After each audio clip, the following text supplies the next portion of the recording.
And here's the latest front in that arms race, your Saturday night takeaway. There we go, a nice chicken curry. It may not come with a label, but the main ingredient is chicken, pure and simple. Or is it? We've used the latest scientific techniques to uncover a startling story of what's really in some of our takeaway chicken. Adding water is one of the oldest tricks in the food business. It's dirt cheap, and as long as it's labelled properly, is usually legal. Many chicken producers claim water makes their product more succulent, but it also increases their profits. In his role as head of food authenticity at the Food Standards Agency, Mark Wolf watched as the industry devised ever more cunning ways of putting water into chicken. There are multi-needle injection machines which can actually double the size of a chicken breast in 40 seconds. That's extraordinary. It's an extraordinary, but the product at the end of it is pretty awful, actually. It's got no structure, and people have described it as plastic chicken.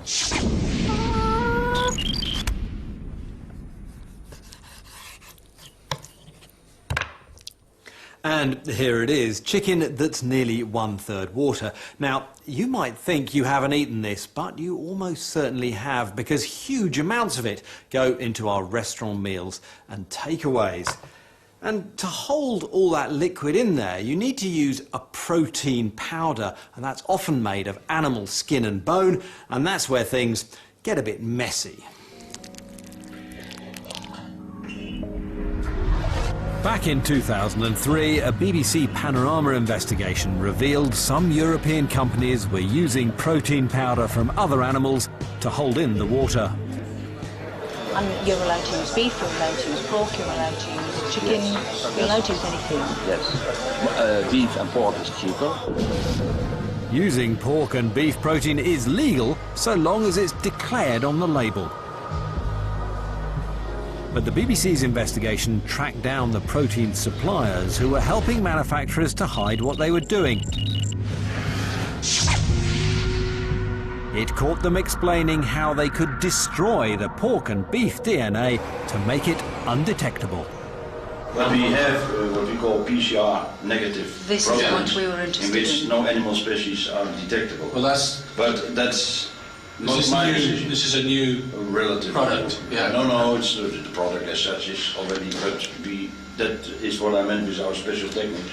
I see. We can take off the DNA.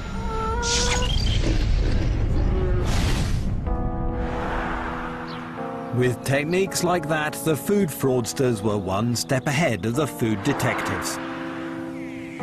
But 6 years on, we heard that the scientists were catching up with help from an unlikely source.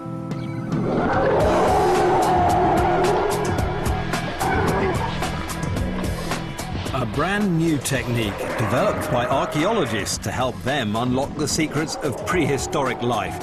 It could now be used to discover what's in our food.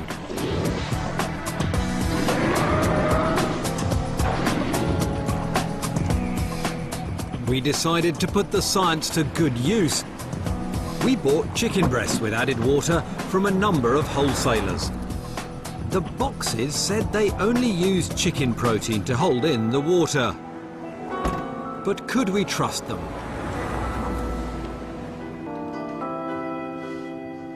We took our chicken to the University of York, where Professor Matthew Collins leads a team of scientists developing the new test, a way of identifying animal species through proteins rather than just DNA. When analysing our samples, did you find anything that appeared not to come from chicken? Yes, we've got proteins in there which appear to be mammalian and not chicken. Is it possible to be any more precise about what kind of mammal they might have come from? That's very difficult at the moment, and this is the problem. Because we have insufficient numbers of animals in our database, we really can't be confident what they are. But how confident can you be that the materials in the samples that we gave you, some of it didn't come from chicken? I think we can be fairly confident it didn't come from chicken. So although our tests couldn't confirm exactly which animals were being used to make the protein, it clearly wasn't just chicken. We took our results to the 2 chicken companies involved, and one of them agreed to talk to us. Eurofoods is a big supplier of chicken to Indian restaurants with an annual turnover of £70 million. Shaleem Hussain runs the company. We've tested some of your chicken breasts and the results indicate there is non-chicken animal protein in there. What do you say to that? I'm actually totally shocked and horrified by it. We buy our chicken ingredients, the chicken protein, from a very, very reputable firm. We have written confirmation from them time and time again that all the protein we buy from them are chicken protein and nothing else. Shaleem says he's so worried about what we've told him that he's decided to change the protein powder he uses and drop his supplier. Although they were saying the product is chicken protein, you have revealed that a little bit of it may not be chicken protein, and therefore we weren't satisfied. So I stopped using it. I went to vegetable protein. Producers like Eurofoods are regulated by the Food Standards Agency. So when we told Shaleem about our findings, that's who he turned to. As soon as we heard, and we were so much concerned, we approached the FSA for clarification and advice and guidance, and we didn't get it. And we couldn't wait for them. We made proactive actions, and now we don't add any chicken protein to any of our chicken at all. So what have the Food Standards Agency been doing about this problem? In fact, we learned they'd been running their own wider investigation into mislabeled protein in chicken for nearly a year. Do you acknowledge that chicken breast is currently being sold in Britain which has protein from other animals within it? Do you think it's likely? I think we obviously need to look at the evidence very carefully. Well, you have been looking at the evidence. Absolutely. And the FSA have been involved in this for quite a while. And tell me what you found. The evidence that we're picking up in these very small samples thus far is that powders used to hold water in chicken meat has got protein from those 2 other animal sources. Which are?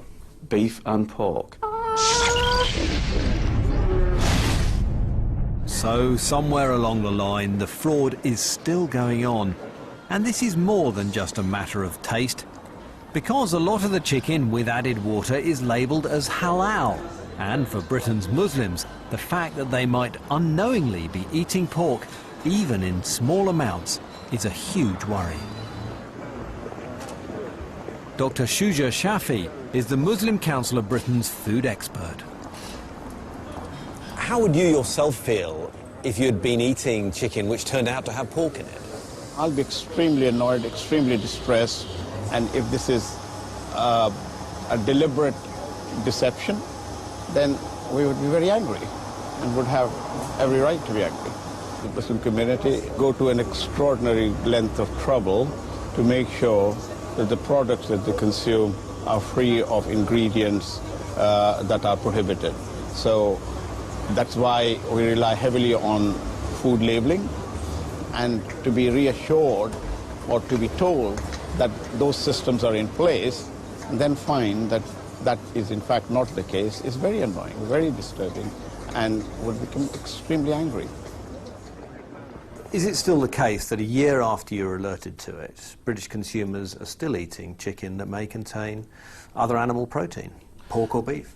Our objective in setting standards for this and other types of food fraud is to ensure that we eliminate to the best extent possible. I appreciate it's your objective, but have you succeeded in making sure that it's not there? As each individual case of food fraud emerges, and this is clearly one of those where authenticity is the problem, we develop new technologies and we do it as fast and as speedily as is possible to make sure that the science and evidence base gives us the opportunity to take out of the marketplace anything that doesn't conform to that labelling regulation. I think it's disgusting because they shouldn't be allowed to do that, should they? No, it's all wrong. Now, if you knew that, would you still Am eat I the rapidly chicken? becoming a vegetarian here? It should be what it says should be in the meat. I think it's totally bad because in good faith you buy something for chicken. It's got pork and beef in. It's just not on. If it was in a chicken curry or a takeaway, I wouldn't be bothered. Wouldn't bother you? No, it's just meat. Not very ethical at all. You'd still eat it, wouldn't you? Easily pleased, wouldn't you? I would be concerned for people who would normally be able to eat chicken, but who, because of religious sensitivities, wouldn't be able to eat pork. The worry about this is maybe not about safety. It may be perfectly safe, but is it moral, is it acceptable, and is it what consumers expect? Those are the questions. Definitely consumers will not expect, when they buy a product that says it's chicken, to find that actually it's got pork in it.